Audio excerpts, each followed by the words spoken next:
friends, buenos dias, bon dia. Thank you for your presence, bon bini, in Aruba, and also a very special word of thanks to Mr. Richard Blewett.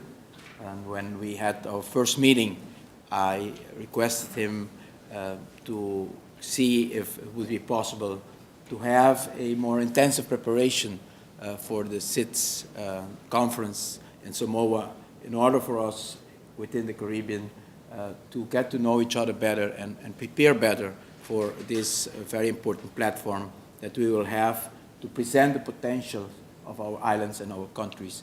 We could be small, but we can make an impact in the world. We can set out challenges that we can accomplish in a period of time that for many large countries are not possible.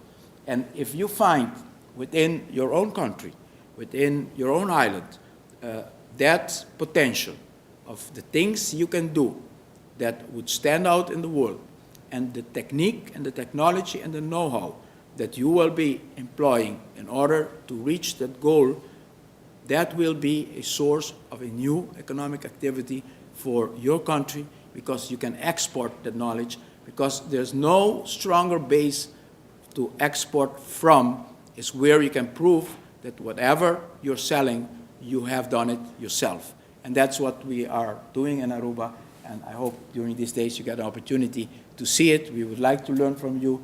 We are going to sit with the idea that we have also committed ourselves to, together with TNO and Carbon War Room, to do this, in any case, with 10 other islands countries to begin with, but then the more, the merrier, and let's make a difference in this world.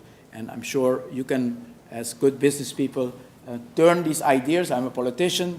I talk about quality of life. Numbers and dollars are not really what keeps me up, but I know it's needed in order also to invest and create a better quality of life for our citizens.